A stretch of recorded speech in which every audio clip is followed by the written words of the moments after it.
Hello everyone and welcome to the second episode of Why the People DigiPod. This initiative of Why the People DigiPod was born with the idea of bringing inspirational personalities to our platform from whom we can learn and really lead a life in Netherlands not as only the residents but also functional members of the society. As the executive board member of Why the People, I'm Rohit and it's my honor to welcome the next guest to our podcast. Our guest has been in Netherlands for more than 50 years, and he has not only survived the Dutch weather, but has thrived as a very successful entrepreneur. A true ambassador of giving back. Please join me to welcome Mr. Rajiv Mehra. Thank you very much, Rohit. Sir, let's roll back the clock. Yes. I want to know about the first time when you came to Netherlands. Yes. What was the feeling? What was the first interactions like? Can you throw some light on that? Yeah, absolutely. I came in October 1976. If I'm not mistaken, it was 25th October. So 25th is supposed to be a landmark day for me. I was born on the 25th. Came here on the 25th. Things were very different then, Rohit. At this moment, you see, it's become very international. Then it was really the Dutch. What I found very interesting was as soon as I landed, you carry an image about Netherlands, and the image you carry is people walking in clogs. And I said, where are the people walking in clogs? And I couldn't find that. And it was, what really surprised me is how modern Netherlands was, even then in 1976. There were leaders in, of course, water management and all other things, but it was really a delight to be here. Fantastic. In back the days, sir, Indian community was not that big a powerhouse as it is now. Were there still stereotypes existing in the society about, for example, only coming for IT, or there were other streams that you could see happening at that time? Sure. You rightly said, the Indian community was very, very small. So there were about 300 Indian families living in all over Netherlands. So total of about 800-900 people that were here. There were segments of different professions. Mostly were doctors and engineers. There was no IT at that time. Some were doing different jobs, I said odd jobs, but mainly the professionals were in the medical as well as the engineering. So that was the core of the group that was here. I came when I was just 20. So I came thanks to the US government because in 76 we were still considered, and we still are considered, as a Russian bloc country. So I didn't get my visa for management studies, and I came to explore possibilities, and I had 3 job offers from Netherlands, so one of them which I took, and that's where the journey started. Amazing. When I look at your profile, I did some homework, and I saw that your studies, you moved from hospitality to now being a very successful entrepreneur in Netherlands. When did you realize that that is my calling? Yes, so day one actually, when I did hotel management in India, you learn about how to run an hotel.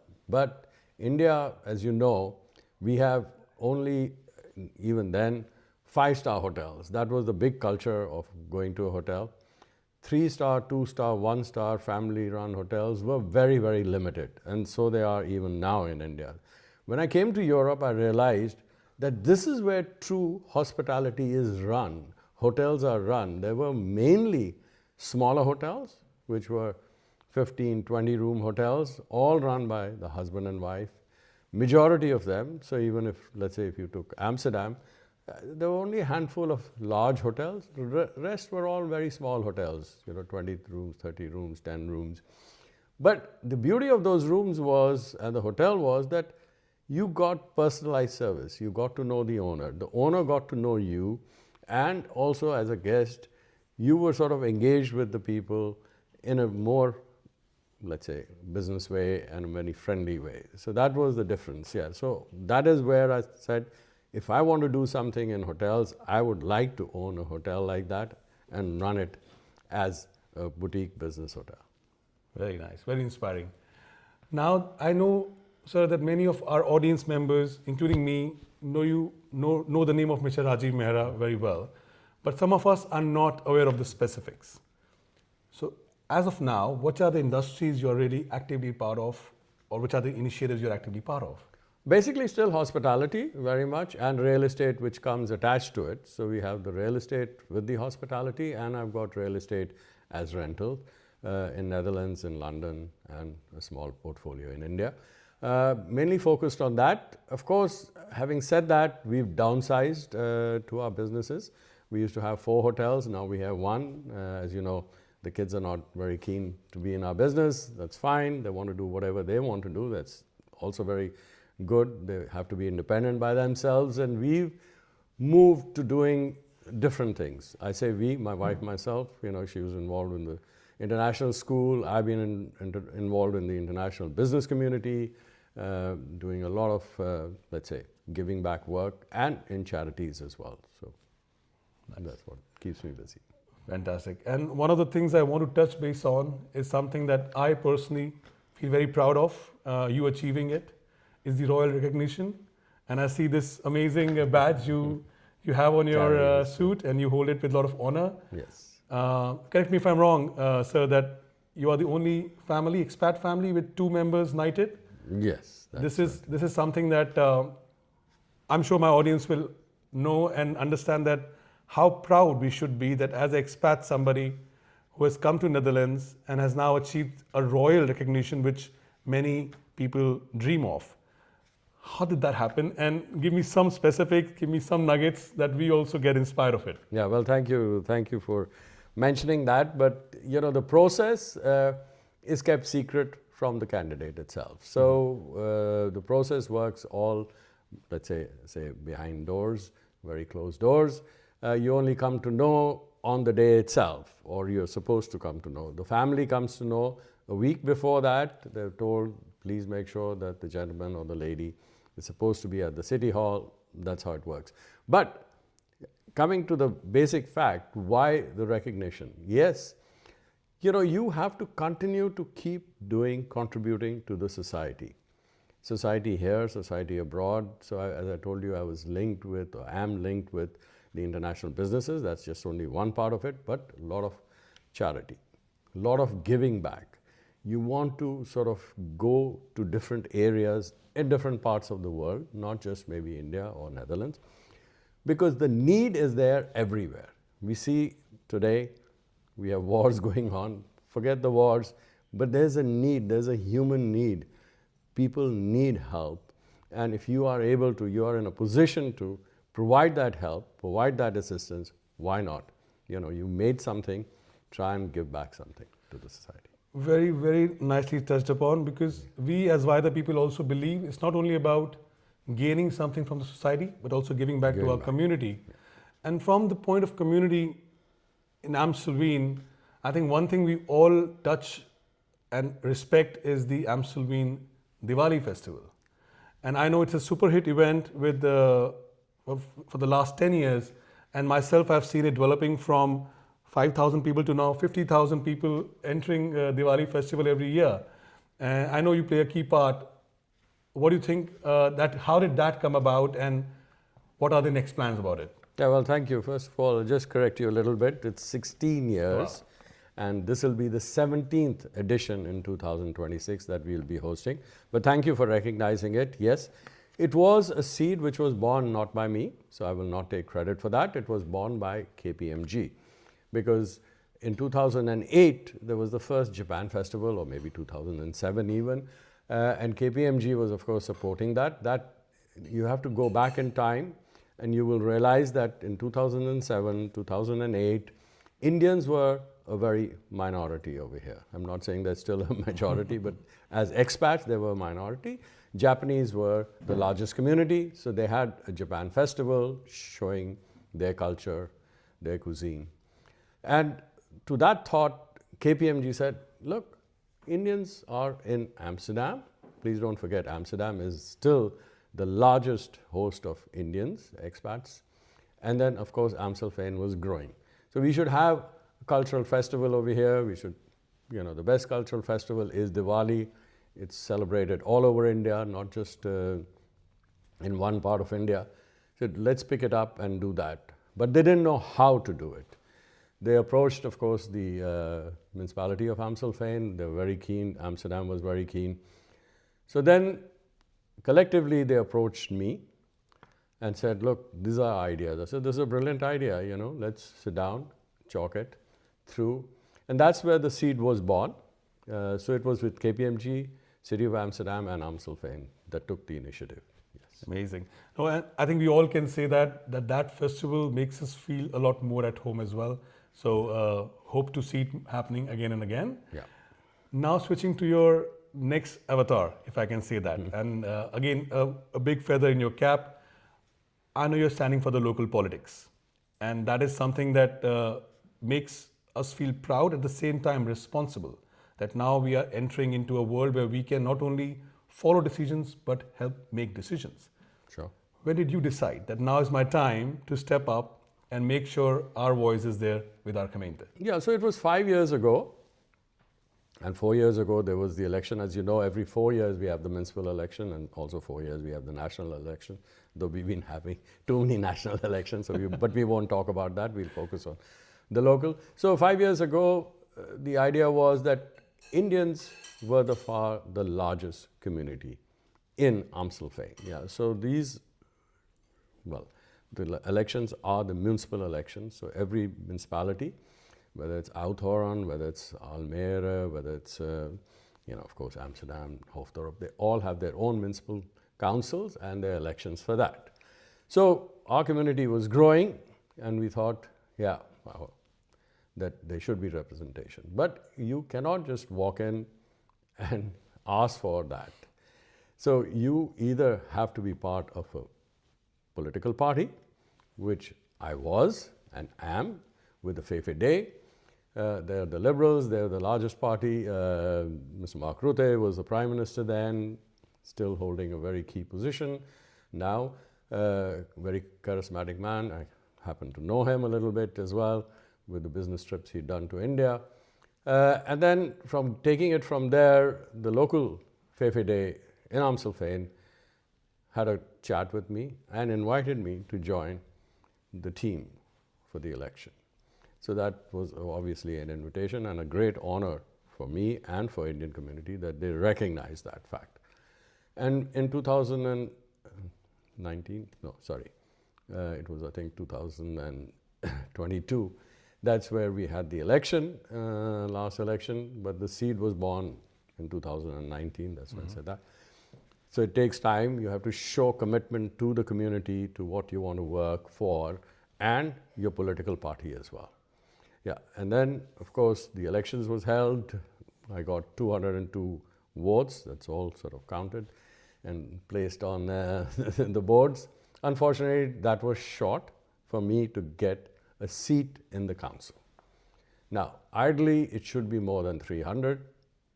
If we can do that this year, that'll be great, because we have the numbers in Amstelveen. By we, I mean the Indian expats over here. And we do not have, what we do not have is a political representation over there. So you don't need political representation to change the whole world. You need it for, your neighborhood. That's what the city council is about. It's about your streets, about your safety, about your surrounding, about your healthcare, about your issues for children, the schooling, the sports club, everything. But you need a political voice to be heard. Of course, you can go and get people to sign 20 letters or get 200 signatures. That will have an impact, but it'll have a greater impact if there is a city council sitting in the Rad, which can put debating points on behalf of the community. Absolutely. And who better than you to be there, because you have seen this country develop, change, big influx of Indians. So we really look forward to seeing you in these decisions more and more in future, sir. Thank so you. Best wishes for that. Thank you. Rajiv, sir, a lot of new internationals are coming to Amstelveen everywhere. But we know that not all of them vote. That can be because of lack of awareness and lack of knowledge. From your perspective, what can you tell our audience about this frame of work in Amstelveen or in Netherlands, which can help them, motivate them to vote going forward? Absolutely. That's a very good question, Rohit. Thanks for bringing it up, because What I heard, I just saw in the press, the local press, of course, there are about 8,000 expats who do not hold the Dutch nationality but are eligible to vote. Now, I can assure you, of course, I haven't spoken to any of them, and not all of them, but that those 8,000 people are not aware of the fact that they can vote. So that awareness has to be made. And obviously, we've got still 2 weeks to do that, or less than 2 weeks. That should be done, that they have the power and the rights to vote. They should franchise their right to vote. It is simply because you are taking part in the community and you want certain things that need to be done. And even if you don't want any changes, you could just have some improvements or a political dialogue or just a dialogue with the city council. But you have to show yourself to be committed to also participate in the election, because that is what the platform is for. Perfect. In the sense of your party and your candidature, what is the vision that your party is bringing to make sure that Amstelveen is not only a good place to live in, but a great inclusive place to live in? Yeah, exclusive. Yeah, absolutely inclusive and exclusive, but more inclusive. Because FEFEDE represents, of course, the Liberal Party, the entrepreneurs. We are really looking forward to working, and we always work with the entrepreneurs, the small businesses. We want to help them and make sure that they're less bureaucratically bothered. That a lot of cities, neighboring cities, do that to the entrepreneurs. I, being an entrepreneur, I know it. So that is one of the agenda points. The other agenda point, of course, is healthcare. Safety is a very big thing. And of course, with that, there is a spin-off on housing, on affordable housing, livability, meaning more sports clubs, more green, more, so interaction with the community. That's what we are looking at. And that's where we feel that given the chance to make some more differences. Fantastic. I completely agree with you. There are so many topics that can make this city better. It's already great, but better. Hypothetically, sir, if you had a magic wand in your hand and you could just wave it around and do one big thing for Amstelveen, what will that be? Well, definitely would be the healthcare. But that is something, it is because I would have the magic wand. It would help to create something, to make a difference, because it is a very difficult topic. It is a difficult topic because it stems from just not the local, but the national as well. There are not so many doctors available. There are not so many nurses available. There are not so many caretakers available. Care help we need. We are an aging society. Every year, more people are aging, of course, and less are being born. We have to realize that. We are fortunate that we do get a flux of expats coming into the city. That's a very positive thing. But they also need care, whether it's child care or elderly care. Care is needed, so you need those personnel, and we are lacking personnel in Netherlands itself. So if we had the magic wand, that would change it. But it is a tough task. But I believe that any task, whether it's tough or not, you have to start somewhere. If you don't take the initial steps, it will not be achieved. So you have to engage and see how we can try and help and improve that system. Fantastic. Now coming back to the person behind, the Rajiv Mehra. For any successful person, so we need support, especially our family who have come all the way from India with us, supporting us. Talk about your family. How did they help you navigate these tough times and kept you grounded to be successful now? Well, thank you. Yes, of course. So when I came here, of course, I was a bachelor. I got married in 1981. My wife joined me within a few months when all the paperwork was done. And it's been a very nice journey with her because she was very open to the new move. And that helps you ease immediately. If your partner is very easy to go to a new place. Of course, it was all very new to us. It is not like now that you have internet, you can check, you can go to Google and you can check the whole locality, every tree that is there. In those days, it was a mystery land for her as well, moving from India. and it was a big change. But she was very comfortable with it, and she also integrated very well with the society and also with the business plans that I had. So we made business grow together, and then for her giving back, because we have 2 kids, they were going to the international school, first to the British school, then the international. She had the exposure of the schooling. She took part in the schooling, helping parents over there, helping the school organize various events, various seminars. So she was, and then later on, she was on the board. So she's a big pillar of support for me, also for guidance as well. Then I spoke about my kids. We have 2 kids. They both went to the international school. You know, they did very well. They went to university in UK. 1 came back, 1 stayed on. So we have 1 kid in the Netherlands and 1 child still in London, happily, you know, working over there. That's what it is. That's Fantastic. my background. Rajiv sir, I'd like to end this session with this final question, which also has my personal interest in it. Great. And I'm sure my audience will love to hear your advice. Absolutely. Is how, as Indian parents, we can bring up our kids with this dynamic times that we see today, different thoughts, polarization, how to integrate in this society. We want to bring up our kids as global citizens. So we'd love to hear your thoughts. What are the go-to steps for Indian parents now to make sure that our kids are brought up in this country in the best way possible? Yeah, good, very, very good question. Very pertinent question. At the current time, things are changing. But it's not only for Indian parents, it's for any expat that is coming into the city. My first advice to them, which was we did the opposite, so I would advise not to do that, is not to put them in international schools, because that's too much of a comfort zone. But not only that, they will make better friends, they'll integrate more into the society, it'll help you integrate into the society when the children are put in local schools. Now you have to see 4 streams over here that run in the local society, and it's very well thought of. So when they go to a local school, and if they want to participate in any sport, the school does not offer sporting facilities. They say you go back to your community, there are sporting clubs. So if you're a hockey player, if you're a tennis player, if you're badminton, whatever you want to sport, you take part in a club. There I advise parents, and we did for our kids as well, choose 1 team sport and 1 individual sport. Individual, you will excel yourself, you don't have to rely on others. Team will teach you a lot more than just being a player. You know, we know that team spirit, yeah. But it will also connect you to many other kids of the same age, same group, same likes and dislikes, yeah. So that will be the second. The third one is the kid will have friends in the community, neighborhood. Going to a Dutch school, going to these sporting facilities will help them integrate into the local society very well.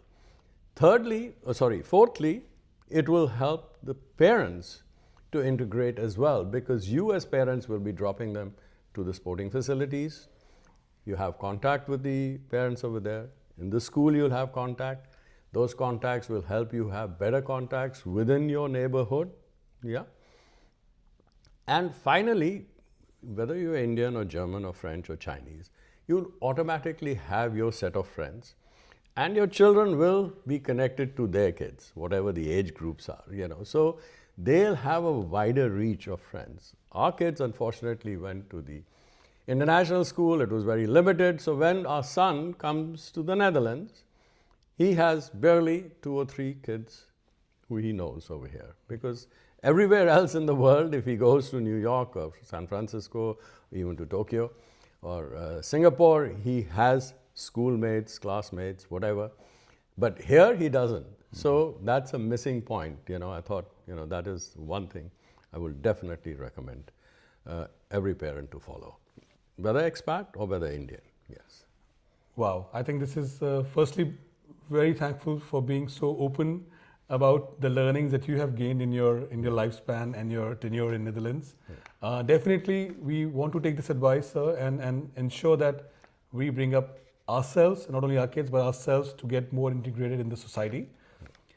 I think the time we have got together will never be enough. We could have taken much more time and learned. So I just want to add something on that, you know, that you as parents, you should also see this as not just as your,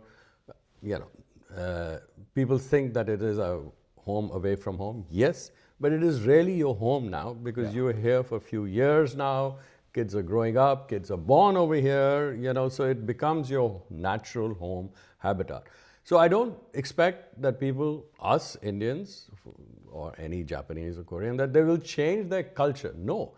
Keep your identity as whatever you are, but try to understand what the local identity is, what their culture is, try to take part in it, whether it's King's Day or whatever, Sinterklaas, So do that so that at least there is acceptance. Don't try to build walls, or fences, just try to be very open with the Dutch. Absolutely.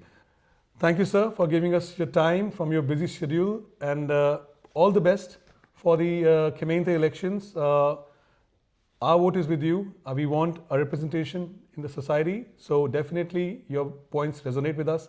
All the best for that. Well, thank you very much. I really appreciate your help, your support for me. It's really a great honor to be part of Why the People. You're doing a fantastic job. You're bringing awareness to the society, to your audience. And I wish you all the best for that. A lot of success. Thank you.